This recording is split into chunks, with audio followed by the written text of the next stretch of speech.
اعوذ باللہ من الشیطان الرجیم بسم اللہ الرحمن الرحیم الحمد للہ الذی لا یبلغ مدحتہ القائلون ولا یحصی نعماءہ العادون ولا یعدی حقہ المجتہدون الذی لیس لصفتہ حد محدود ولا نعت موجود ولا وقت معدود ولا اجل ممدود فطر الخلائق بقدرته ونشر الرياح برحمته الصلاة والسلام على الرسول المسدد المصطفى العمجد المحمود الأحمد سیدنا و مولانا و مولا الکونین جد الحسن والحسین عانی ابا القاسم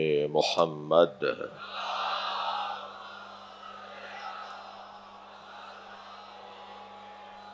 وآلہ الطیبین الطاہرین المعصومین الذین قال اللہ انما یرید اللہ لیذہب عنکم الرجس اہل البیت وَيُطَهِّرَكُمْ تَطْهِيرًا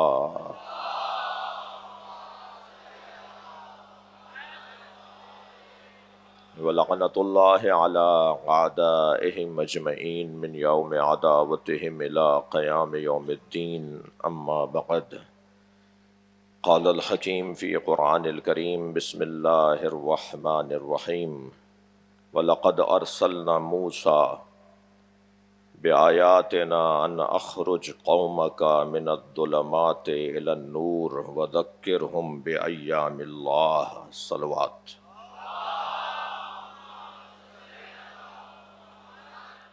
سورہ مبارکہ ابراہیم کی آیت نمبر 5 ہے۔ وقت بہت محدود اور تنگ ہے اور آج کی یہ مجلس خاص روحانیت اور معنویت کے ساتھ اپنی اہمیت ہم پر روشن کر رہی ہے کہ ہمیں آج کس بی بی کو، کس فاتحہ کو، کس جیتنے والی ذات کو، کس باپ کی بیٹی کو سلام کرنا ہے۔ آج حسینیت کی فتح کا اعلان ہے۔ یہ چہلوں میں امام حسین جو کربلا میں قربانی دی گئی، اس قربانی کی نتیجے کا دن ہے۔ شام کی فاتحہ جنہوں نے اسی دربار میں کہ جس دربار میں کٹا ہوا سر لایا گیا تھا، اسی دربار میں اپنے بھائی کی فتح کا اعلان کیا۔ آج عالم کفر انتہائی پریشانی میں ہے کہ 1400 سال پہلے جو ہوا اور ہر سال چہلم پر حسینیوں کا یہ اجتماع ان کے دروازوں کو آہستہ آہستہ بند کر رہا ہے۔ کفر کے دروازے، شرک کے دروازے، جبر، دھونس، روب، ظلم اور زیادتی کے رستے بند ہو رہے ہیں۔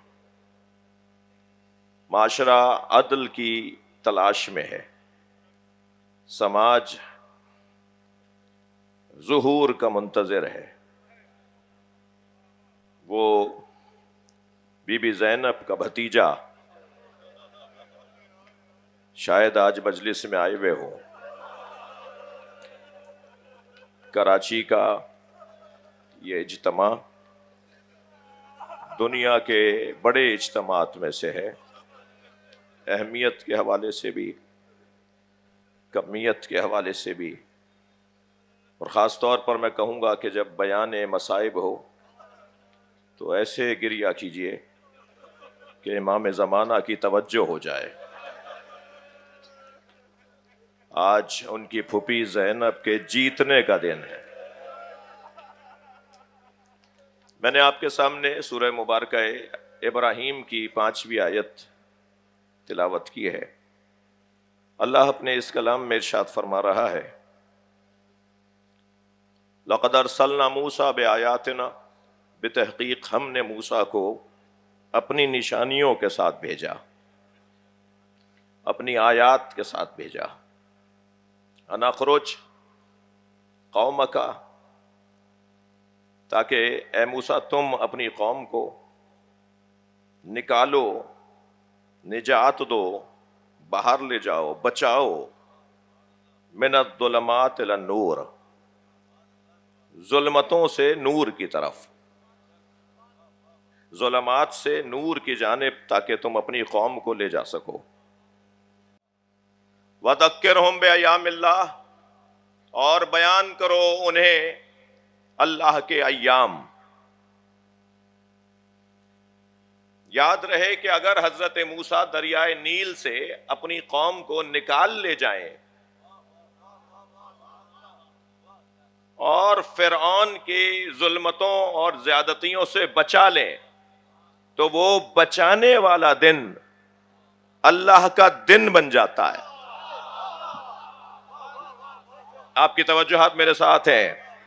اگر حضرت موسیٰ اپنی قوم کو دریائے نیل سے گزار کر پار کروا دیں اور انہیں نجات دیں، تو وہ دن ایک دن تھا نا، ایک ہی دن میں ہوا نا وہ۔ یاد رہے قصہ کچھ یوں ہے کہ حضرت موسیٰ جب اپنی قوم کو دریائے نیل سے گزار رہے تھے تو پیچھے فرعون کا لشکر بھی تھا۔ حضرت موسیٰ کا لشکر باہر نکل رہا تھا اور فرعون کا لشکر اسی رستے پر اتر رہا تھا۔ رستہ نبی نے بنایا تھا مگر نظر کافروں کو بھی آ رہا تھا، اور جب حضرت موسیٰ کے بنائے ہوئے رستے پر فرعون اور فرعونی چلنے لگے تو یاد رہے کہ حضرت موسیٰ اس رستے سے اپنی قوم کو لے کر گزر گئے، مگر ہر نظر آنے والا وہ نہیں ہوتا جو نظر آ رہا ہو۔ وہی فرعون اسی رستے پر ڈوبا، یعنی کبھی بھی رستے نہیں بچاتے، رہنما بچاتا۔ اگر رستہ بھی سیدھا ہو اور رہنما نہ ہو تو سیدھے رستے پر بھی ڈوبنے کا اندیشہ ہے، بگڑنے کا اندیشہ ہے۔ تو اب رستہ اور رہنما، میرا مجمع میرے ساتھ ہے، رستہ اور رہنما دو علیحدہ چیزیں ہیں۔ جب تک رستہ اور رہنما دو علیحدہ رہتے ہیں تو یہ اندیشہ رہتا ہے جو میں نے ابھی بتایا، لیکن اگر رستہ ہی رہنما ہو جائے اور رہنما ہی رستہ بن جائے، یا علی انت صراطک المستقیم، یا علی تم اللہ کا سیدھا رستہ ہو۔ نعرہ حیدری۔ اگر رستہ اور رہنما ایک ہو جائے تو بس پھر جب یہ طے ہو جائے کہ جو راستہ ہے وہی رہنما ہے، جو رہنما ہے وہی راستہ ہے، تو پھر اب وہ حدیث سمجھ میں آتی ہے، علی مع الحق وحق مع علی، اللہم ادر الحق حیث ما دار علی۔ حق علی کے ساتھ ہے اور علی حق کے ساتھ ہے، یا اللہ حق کو وہاں موڑ جہاں علی جا رہا ہو۔ حضرت موسیٰ اپنی قوم کو دریائے نیل سے لے کر گزرے۔ وہاں حضرت موسیٰ کے لشکر میں، حواریوں میں، امتیوں میں، چاہنے والوں میں ایک ایسا فرد تھا کہ جس کا دوست فرعون کے لشکر میں تھا۔ یہ اس کی محبت میں آہستہ آہستہ لشکر کے آخر میں آنے لگا کہ آخر میں جا کر وہاں آواز دے کر اپنے پاس بلا لے۔ اسے اس دوست سے محبت تھی جو موسوی نہیں تھا، اسے اس دوست سے محبت تھی جو علوی نہیں تھا، اسے اس دوست سے محبت تھی جو حیدری نہیں تھا، اور نتیجہ یہ نکلا کہ یہ اس کی محبت میں ان کے ساتھ ڈوب گیا۔ تھا یہ حضرت موسیٰ کے چاہنے والوں میں، مگر اس کا حساب فرعونیوں میں ہوگا۔ اور یہاں حضرت موسیٰ علیہ السلام نے اپنے لشکر کو دریائے نیل سے گزارا، اور وہ جو نجات پانے والا دن تھا، وہ دن تو ایک دن تھا نا، مگر اس ایک دن کے بعد اللہ نے ایک قاعدہ دیا ہے، اور قاعدہ یہ دیا ہے کہ جیسے یہ ایک دن ہے نجات دینے والا، ایسے اور دن بھی ہیں، ذکرہم بایام اللہ، انہیں اللہ کے ایام یاد دلاؤ۔ تو حضرت آدم نے جب اپنی امت کو نجات دلائی تو وہ یوم اللہ، حضرت نوح نے جب اپنی امت کو کشتی میں لے کر نجات دلائی تو وہ یوم اللہ، حضرت موسیٰ نے جب نیل سے گزارا تو وہ یوم اللہ، حضرت ابراہیم نے جب اپنی امت کو نجات دلائی تو وہ یوم اللہ، مصطفیٰ سرکار نے جب ہجرت کر کے اپنی امت کو نجات دلائی تو وہ یوم اللہ، علی مولا نے جب اپنے دور میں نجات دلائی تو وہ یوم اللہ، امام حسن نے جب صلح کی تو وہ یوم اللہ، اور اسی طرح امام زین العابدین نے جب دربار شام میں قدم رکھا تو وہ یوم اللہ، امام محمد باقر نے جب مدرسہ کھولا تو وہ یوم اللہ، امام جعفر صادق نے جب علوم عام کیے تو وہ یوم اللہ، امام موسیٰ کاظم نے جب اپنے حلم سے امت کو رہنمائی عطا کی تو وہ یوم اللہ، امام رضا نے جب ولی عہدی قبول کی تو وہ یوم اللہ، امام محمد تقی علیہ السلام نے جب اللہ کی رضایت پر راضی رہ کر دکھایا تو وہ یوم اللہ، امام علی نقی علیہ السلام نے جب اپنے تقوی اور نقابت سے امت کو نجات دلائی تو وہ یوم اللہ، امام عسکری نے جب جلالت دکھائی تو وہ یوم اللہ، امام زمانہ جب غیبت میں جا رہے ہیں جب واپس آئیں گے تو وہ یوم اللہ۔ یہ اتنے زیادہ یوم اللہوں میں، ایام اللہ میں جو سب سے بڑا دن ہے وہ یوم عاشورہ ہے، وہ عاشور کا دن یوم اللہ، اللہ کا دن۔ میں آپ سے پوچھتا ہوں آپ کا دن کیسا گزرا؟ میں آپ سے پوچھتا ہوں کتنے دن کہاں تھے؟ آپ کہتے ہیں آج کا دن میرا بڑا اچھا گزرا۔ دن تو اس کے ہوتے ہیں جس کی عمر ہوتی ہے،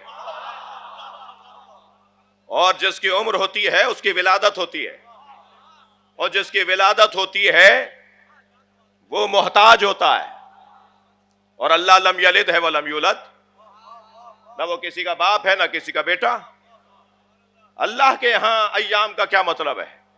اللہ کے ایام کا مطلب جس دن اللہ ثابت ہو،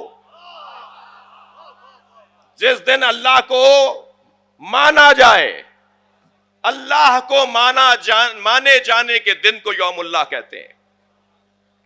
تو بتائیے تاریخ بشریت میں، تاریخ ابدیت میں کون کون سے دن تھے جن دنوں میں اللہ کو مانا گیا؟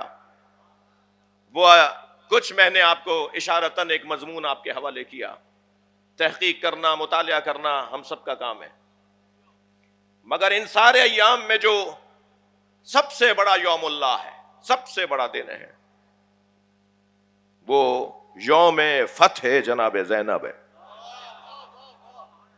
اس لیے کہ اگر جناب زینب نہ ہوتی تو اصحاب اخدود کی قربانی کی طرح امام حسین کی قربانی بھی تاریخ میں کہیں رہ جاتی ہے۔ اگر اصحاب اخدود کا نام قرآن نے نہ لیا ہوتا سورہ بروج میں تو ہمیں تو یہ نام بھی پتہ نہ چلتا کہ ان کے ساتھ تاریخ میں انسانیت اور اصلاح سماج کی خاطر، اصلاح سماج کی وجہ سے کتنا بڑا ظلم ہوا اور انہیں قتل کر دیا گیا بے دردی کے ساتھ۔ مگر تفصیل، اس کے نتیجے، اس کا دن کون سا تھا، اسے کوئی مناتا ہے؟ کوئی یاد نہیں۔ کربلا کا واقعہ بھی تاریخ میں گم ہو جاتا اگر سیدہ زینب نہ ہوتی۔ خواتین کو اللہ نے ایک جوہر دیا ہے، اور خواتین کی سرداری بنام سیدہ زہرا ہے۔ خاتون کے 4 روپ ہوتے ہیں، 4 عنوان ہیں، 4 تصویریں ہیں، 4 کردار ہیں۔ ایک خاتون کا پہلا کردار تمہید زندگی ہے، ایک خاتون کا دوسرا کردار اصل زندگی ہے، ایک خاتون کا تیسرا کردار نتیجہ زندگی ہے، اور ایک خاتون کا چوتھا کردار حسن زندگی ہے۔ آپ نے دیکھا کہ ہر کردار کے ساتھ زندگی جڑا ہوا ہے، یعنی خاتون یعنی زندگی۔ وہ جو تمہید زندگی ہے، خاتون جب روپ اپناتی ہے، پہلا جب اس کا کردار سامنے آتا ہے تو وہ تمہید زندگی ہے، جسے بیٹی کہتے ہیں، جینے کا جس کو دیکھ کر شوق ہو، جس کی وجہ سے زندہ رہنے کا حوصلہ ہو۔ جس گھر میں بیٹی نہیں ہوتی اس گھر کی زندگی کی رونق نہیں ہوتی۔ جن گھروں میں بیٹیاں ہوتی ہیں ان گھروں کی رونق ہی کچھ اور ہوتی ہے۔ یہ ہے تمہید زندگی۔ جس گھر کی پہلی اولاد بیٹی ہو، حدیث میں آیا ہے کہ اس کی فضیلت ان سے زیادہ ہے کہ جن کے ہاں پہلی اولاد بیٹا ہو۔ بیٹی زندگی لاتی ہے گھر میں، بیٹیوں سے رونق بڑھتی ہے گھروں اور خاندانوں کے اندر۔ مگر عزیزوں، میں ایک جملہ ضرور کہتا گزروں گا کہ ابھی زمانہ جاہلیت شاید ختم نہیں ہوا، اور اگر ختم ہو گیا ہے تو اثرات ابھی بھی باقی ہیں۔ اس لیے کہ زمانہ جاہلیت میں بیٹے کے ہونے پہ جشن منایا جاتا تھا اور بیٹی کو زندہ درگور کیا جاتا تھا۔ آج بیٹی کو زندہ درگور نہیں کیا جاتا، یعنی اس کے بدن کو قبر میں نہیں لٹایا جاتا، اس کے احساسات کو درگور کیا جاتا ہے، اس کے جذبات کو دفنایا جاتا ہے۔ بیٹی کے سامنے ہی کہتے ہیں ماں باپ کہ دعا کرو اللہ ہمیں بیٹا دے دے۔ یہ نہیں سوچتے کہ بیٹی سن رہی ہے کہ جس کے ہونے پر ماں باپ راضی نہیں ہے۔ اگر تمہیں اولاد نرینہ کی دعا بھی کرنی ہے تو کم سے کم یہ بھی سوچ کر دعا کیا کرو کہ جس کے سامنے تم اس آرزو کا اظہار کر رہے ہو وہ تمہاری اس دعا کو اپنے لیے احساس کمتری کا سبب جانے گی۔ پھر تیسری بیٹی ہو جائے تو گردنیں لٹک جاتی ہیں۔ ایک صاحب کے چھٹی بیٹی ہوئی تو وہ لڈو بانٹ رہے تھے۔ کسی نے کہا صاحب یہاں تو پہلی بیٹی ہوتی ہے تو پریشان ہو جاتے ہیں، آپ چھٹی بیٹی پہ بھی خوش ہیں؟ کہنے لگے اللہ کا کرم ہے کہ مجھے پڑھی پڑھائی اولاد دے رہا ہے، اس لیے کہ بیٹے کو پڑھانا پڑتا ہے، بیٹی تہذیب پڑھ کر آتی ہے، بیٹی جذبات پڑھ کر آتی ہے، بیٹی محبتوں کو پڑھ کر آتی ہے۔ اگر میری اور آپ کی بیٹی کی اتنی اہمیت ہے، بھائی توجہ چاہوں گا، اگر میری اور آپ کی بیٹی کی اتنی اہمیت ہے تو مصطفیٰ کی بیٹی کو فاطمہ کہتے ہیں کہ جن کے آنے پر سرکار کھڑے ہو جاتے ہیں، ہاتھوں کا بوسہ دیتے ہیں، اپنی جگہ بٹھاتے ہیں۔ اللہ اکبر۔ فرماتے ہیں میں فاطمہ کو دیکھ کر تبلیغ دین میں حوصلہ پاتا ہوں، مجھے اللہ کا پیغام پہنچانے میں حوصلہ ملتا ہے جب میں فاطمہ کو دیکھتا ہوں۔ بیٹی ہے تو مصطفیٰ کی بیٹی۔ یہ تمہید زندگی ہے۔ یہی خاتون جب روپ بدلتی ہے اور اپنا کردار بدلتی ہے تو یہ ہے اصل زندگی، جسے زوجہ کہتے ہیں۔ گھروں میں معاشرہ گھروں سے بنتا ہے اور گھر زوجہ سے چلتا ہے۔ جن گھروں میں زوجائیں شوہروں کے لیے اور شوہر زوجاؤں کے لیے اجنبی ہوں، ممبر کی زبان میں بولوں گا، توجہ آپ کی ہوگی، جن گھروں میں میاں بیوی ایک دوسرے کے لیے اجنبی ہوں ان گھروں میں اولاد کی تربیت اچھی نہیں ہوتی۔ لہذا جتنا وہ میاں بیوی کے اندر تعلق معقول دیکھتی ہے اولاد، اتنا ہی اولاد کی تربیت اچھی ہوتی ہے۔ اگر گھر میں شوہر کے آنے پر ایک خوف حاکم ہو جائے، تھر تھری تاری ہونے لگے، تو یہ شوہر نہیں، شاید کوئی جلاد آ رہا ہے۔ جس کا اپنے گھر والوں سے اخلاق اچھا نہ ہو اور جس کی زوجہ کا اپنے شوہر سے اخلاق اچھا نہ ہو، وہ گھر نہیں ہے، جہنم ہے۔ گھروں کو جنت بنانے کا نسخہ اگر کہیں سے ملتا ہے تو وہ علی و بطول کے گھر سے ملتا ہے۔ ان کی سیرت پر عمل کرنے سے ملتا ہے۔ یہ ہے اصل زندگی جسے زوجہ کہا جاتا ہے۔ پھر یہی خاتون، میں مختصر کر رہا ہوں، یہی خاتون جب اپنا اور کردار بدلتی ہے تو یہ ہے نتیجہ زندگی، جسے ماں کہا جاتا ہے۔ اب وہی خاتون جو زوجہ تھی وہ اب ماں بن گئی ہے، اور جیسے ہی یہ ماں بنتی ہے تو اس کے اندر دو صفتیں روشن انداز سے بڑھ جاتی ہیں، آ جاتی ہیں۔ ایک صفت سخاوت ایک صفت شجاعت. ماں بننے کے بعد یہ خاتون شجاع بھی ہو جاتی ہے اور ماں بننے کے بعد یہ خاتون سخی بھی ہو جاتی ہے. جو کل تک بچا بچا کے رکھ رہی تھی اب نکال نکال کے کھلاتی ہے. جو کل تک بات بات میں گھبراتی تھی اب وہ بہت ہی اطمینان کے ساتھ اپنا موقف پیش کرتی ہے، اس لیے کہ صاحب اولاد ہو گئی ہے، اس لیے کہ اس کی گود میں اس کا بچہ آ گیا ہے. یہ اولاد کی وجہ سے جو ماں کا کردار سامنے آتا ہے، جسے نتیجہ زندگی کہتے ہیں، یہ بہت بڑا کردار ہے. مجلس میں میری بہنیں بھی آئی ہوئی ہیں، قوم کی بچیاں بھی آئی ہوئی ہیں. توجہ کریں میرے بیان پر. ہر کردار میں اہل بیت نے ہمیں رہنمائی عطا کی ہے. بیٹیوں کو کیسا ہونا چاہیے، زوجاؤں کو کیسا ہونا چاہیے، ماں کو کیسا ہونا چاہیے.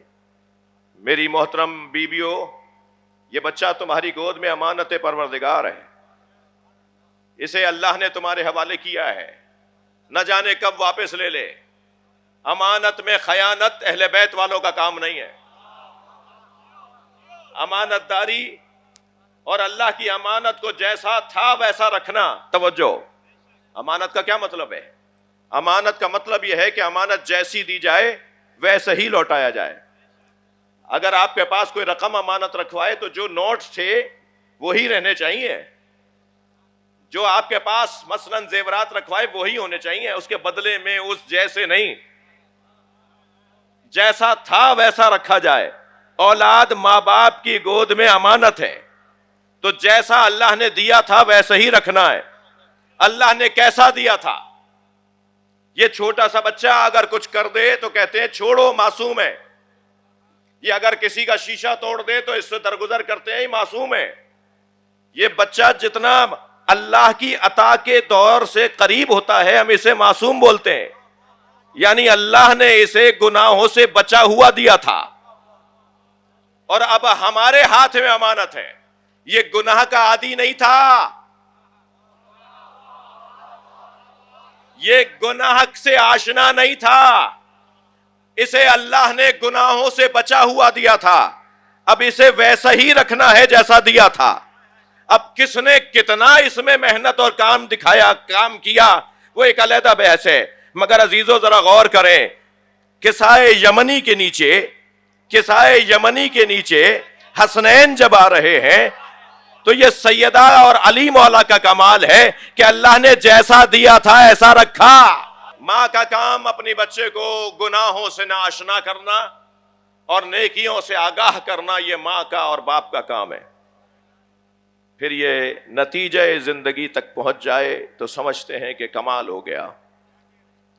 مگر عزیزو، اللہ کی مصلحت یہ تھی کہ سیدہ تینوں عنوانوں میں کمال پر تھیں ہیں: تمہید زندگی، اصل زندگی، نتیجہ زندگی.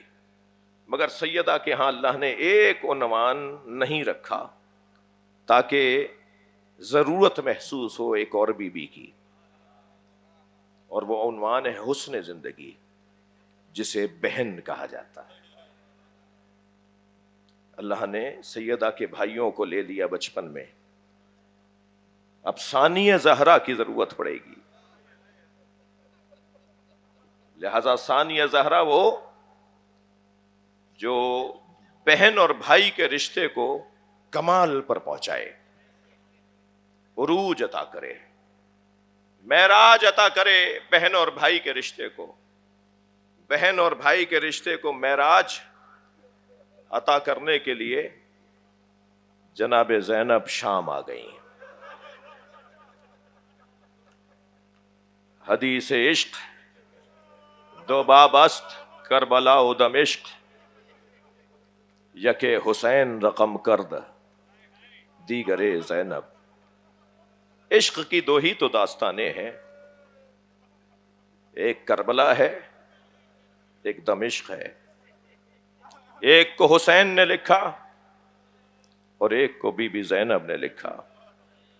مگر رونے والوں، امام حسین کی حدیث عشق 2 محرم کو شروع ہوئی، اور 10 محرم عصر کے وقت جب میرے مولا کے گلے پہ کند خنجر چل رہا تھا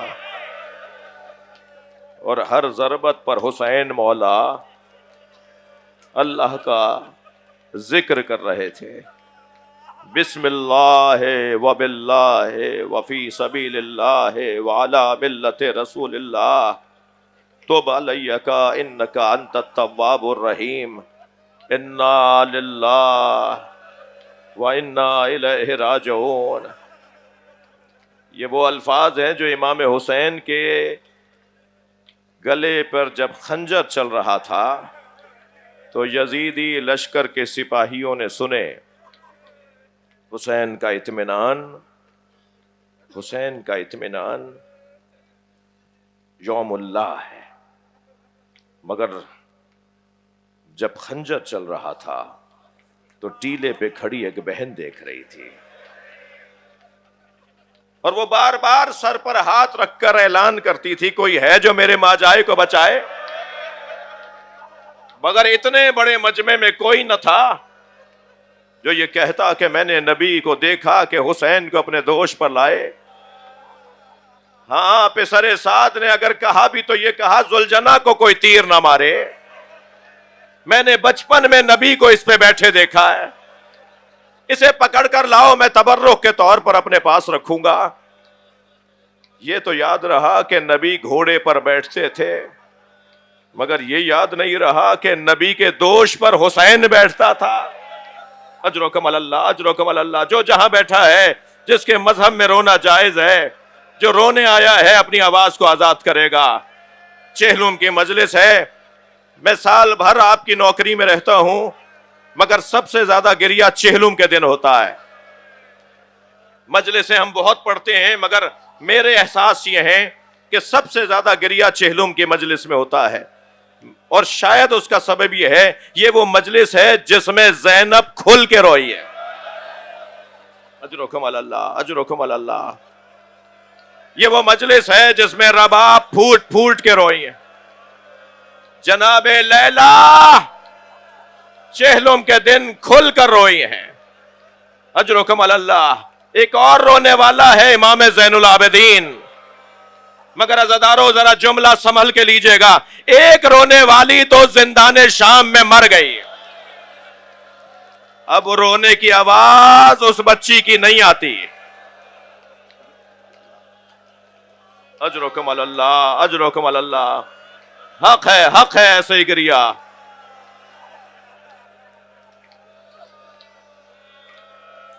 میری بی بی زینب عصر عاشور سے چہلم تک مسلسل امتحان دیتی رہی۔ عصر عاشور کا وہ امتحان کیا کم تھا کہ جب گلے پہ خنجر چل رہا تھا اور بہن بھائی کو ذبح ہوتے دیکھ رہی تھی۔ عصر عاشور کا وہ امتحان کیا کم تھا جب گھوڑے دوڑائے جا رہے تھے۔ اجرکم اللہ، اجرکم اللہ۔ عصر عاشور کا امتحان وہ کیا کم تھا جب خیمے جلے، سکینہ کے بالیاں چھینچی گئیں، جناب فاطمہ کبریٰ کے سر سے چادر اترتی دیکھی، جب آگے بڑھ کر پھوپھی سے لپٹ کے روئی کا پھوپھی اماں میرے سر سے چادر اتار لی، تو فرمایا ہے میری بچی تمہاری پھوپھی کے سر پہ بھی چادر نہیں ہے۔ وہ کتنے سخت امتحان، اور پھر شام غریبہ کا امتحان، پھر 11 محرم کو مقتل سے گزرنے کا امتحان، پھر کوفے کے بازار سے گزرنے کا امتحان۔ ایک چھت سے صدقے کی کھجوریں بھیجی گئیں، ایک گھر سے صدقے کی کھجوریں بھیجی گئیں۔ ایک بچے نے جو بھوکا تھا اپنا ہاتھ کھجور کے دانے کی طرف بڑھایا تو دور سے جناب زینب کی آواز آئی، الصدقۃ علینا حرام، صدقہ ہم پہ حرام ہے۔ اس بچے نے ہاتھ روک لیا، جس خاتون نے صدقہ بھیجا تھا وہ گھر سے نکلی، جناب زینب کے قریب آ کر کہتی ہے بی بی صدقہ تو اہل بیت پہ حرام ہے، ایسے میں اگر کوئی جاننے والا مل جائے تو دل کرتا ہے لپٹ کے روئیں۔ جناب زینب نے فرمایا تو اہل بیت کو جانتی ہے؟ کہنے لگی اہل بیت کے فرد فرید کو حسین کہتے. میری بیوی نے فرمایا حسین کی بہن کو جانتی ہے؟ 2 قدم آگے آ کے کہتی ہے اگر بازار نہ ہوتا تو میں بتاتی حسین کی بہن کون ہے. بی بی کی آواز آئی ہے ام حبیبہ پہچان. اجرکم اللہ، اجرکم اللہ.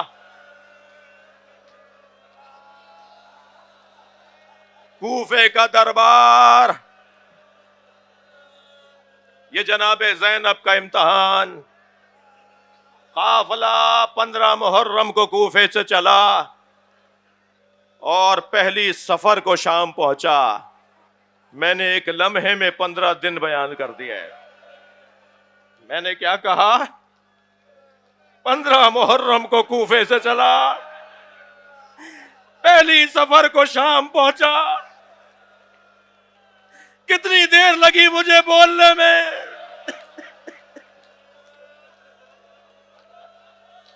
حسین کے بچے اونٹوں سے گرتے رہے.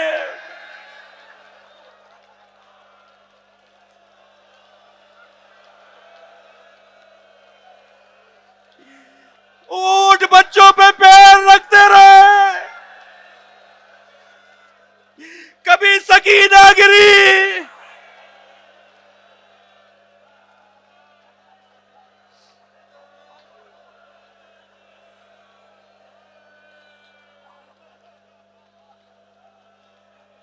شام آ گئی. شام کا بازار آ گیا.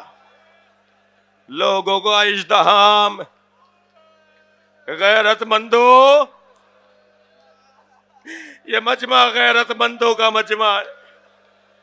آپ نے اپنی عورتوں کو پردے میں بٹھایا ہوا ہے.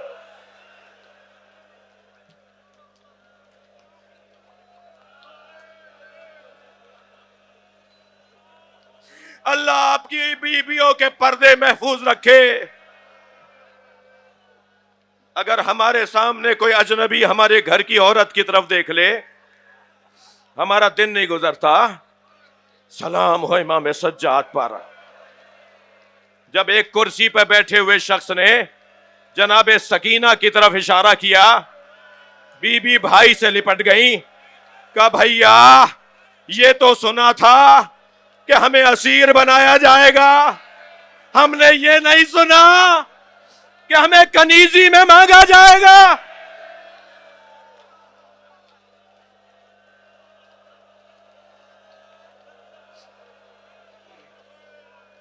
اجرکم اللہ. شام کا دربار، شام کا دربار. آیت اللہ شیرازی صاحب فتویٰ تحریم تمباکو کربلا میں حرم امام حسین میں مصائب سن رہے تھے.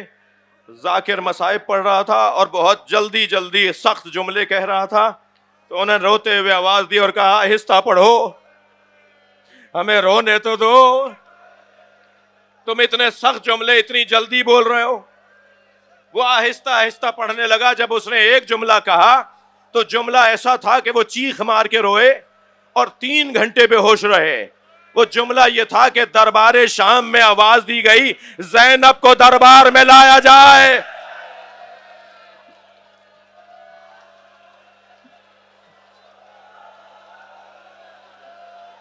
یہ آپ کا صدائے گریہ امام سجاد کو بڑا عزیز ہے. میں آپ سے کہوں گا جلوس نکلے تو کسی کو دھکا نہ لگ جائے، کسی کو کوہنی نہ لگ جائے. کیا معلوم امام سجاد آئے ہوئے ہیں. خواتین سے بھی کہوں گا ذرا ہوشیار. ایک دکھیا ماں اپنے ساتھ 4 سالہ پوتی کو لاتی ہے. وہ بچی پوچھتی ہے دادی کاش یہ کربلا میں ہوتے. اجرکم اللہ، اجرکم اللہ. بیویوں کو حلقے میں، بیویوں کے حلقے میں جناب زینب کھڑی ہیں. امام سجاد زنجیروں میں بندھے کھڑے ہیں. اچانک ایک تشت لا کے رکھا جاتا ہے. یزید ایک چھڑی سے تشت کا رومال ہٹاتا ہے. جب رومال ہٹتا ہے تو حسین کا کٹا ہوا سر. عزادارو قیامت کا جملہ ہے, اللہ کرے بیان کر جاؤں, کہ ایک مرتبہ وہ چھڑی حسین کے لبوں تک آئی. امام حسین کے سفید دندان, ان پر وہ چھڑی پہنچی تو زید ابن ارقم نامی صحابی کھڑا ہو گیا اور آواز دے کر کہا, لقد رأیت شفتا یا رسول اللہ علیہما, اے یزید یہ چھڑی ہٹا, میں نے نبی کے لبوں کو ان لبوں سے جڑتے دیکھا. زینب اسیر ہو گئیں. ایک چھوٹی سی بچی, روزانہ بابا کو یاد کرنے والی بیٹی, ایک رات سوتے سوتے اٹھی, کبھی زندان کے اس کونے میں تو کبھی اس کونے میں, کبھی ماں کو آواز دی تو کبھی پھوپھی کو, کبھی چچی کو آواز دی تو کبھی بڑی بہن کو, اور کبھی آ کر بھائی سے کہا بھیا بابا آئے تھے. اور سکینہ کے بین پر پورا قافلہ رونے لگا. جب رونے کی آوازیں بلند ہوئیں تو یزید کے آرام میں خلل پڑا, سر حسین بھیج دیا. وہ جو بابا کو روزانہ یاد کرتی تھی, جب سر لا کر کنیزوں نے رکھا, رومال ہٹایا تو دور سے سر کو دیکھ کر کہا بھیا یہ کس کا سر ہے؟ کہا یہ بابا کا سر ہے.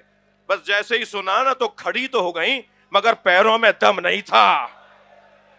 زمین پر بی بی گری, بیویوں نے سہارا دیا, پھر گری, اور گرتے اٹھتے بابا کا سر جا کر لیا. اپنی آغوش میں لے کر کہا بابا یہ آپ کی رگیں کس نے کاٹی؟ بابا یہ آپ کے رخسار پہ کس کا خون ہے؟ بابا یہ آپ کی پیشانی پر کس نے پتھر مارا؟ پھر کہا بابا مجھ سے بھی پوچھئے, میرے گوشوارے چھین لیے, مجھے تماچے مارے. بابا بابا کہتی کہتی بچی خاموش ہو گئی. امام سجاد قریب آئے, نبض پر ہاتھ رکھا, آواز آئی انا للہ. زندان شام سکینہ کا جنازہ سبب بنا کہ بیویوں کو رہائی ملی. جناب زینب نے مطالبہ رکھا ہمارے تبرکات واپس کیے جائیں, ہمارے ساتھ ایک ایسا رستوں سے آشنا فرد کیا جائے جو ہمیں کربلا سے مدینہ پہنچائے, اور ہمیں ایک گھر دیا جائے جہاں میں اپنے بھائی کا ماتم کروں. یزید نے کہا زین العابدین تبرکات لوٹ کر کوئی کہیں لے گیا, کوئی کہیں لے گیا, ان تبرکات کی رقم بتاؤ تو میں دینے کو تیار ہوں. امام بیٹھے ہوئے تھے, کھڑے ہو گئے, فرمایا تیرے پاس وہ دولت کہاں ہے جو اس چادر کی قیمت ادا کرے جو میری پھوپھی زینب کے سر سے اتاری گئی؟ اجرکم اللہ, اجرکم اللہ. میں آخری منزل بیان پر ہوں, اللہ آپ کو کسی غم میں نہ رلائے. کہا ہم آپ کے ساتھ بشیر ابن جزلم کو کریں گے جو آپ کو مدینہ پہنچائے گا, ایک گھر بھی آپ کو دیتے ہیں. جناب زینب نے 10 دن تک شام میں ماتم کیا, شام کے دیہات کی عورتوں کو حسین سے آشنا کیا. اور جب یہ ماتم جاری تھا تو ایک دن اعلان ہوا کہ تبرکات کچھ واپس آئے. ایک گٹھڑی لا کے رکھی گئی, جناب زینب نے اسے کھولا تو چادریں نظر آئیں. ایک چادر کو دیکھ کر آواز دی بھابی لیلا, اجرکم اللہ, اجرکم اللہ, آپ کی چادر واپس آ گئی. ایک اور چادر اٹھائی تو آواز دی بھابی ام فروا, آپ کی چادر بھی واپس آ گئی. عزادارو سنیں گے, ایک چھوٹی سی چادر جناب زینب نے اٹھائی, قبر سکینہ پر پھیلا دی. سکینہ تمہاری چادر بھی آ گئی. محمل تیار, آخری جملے, محمل تیار.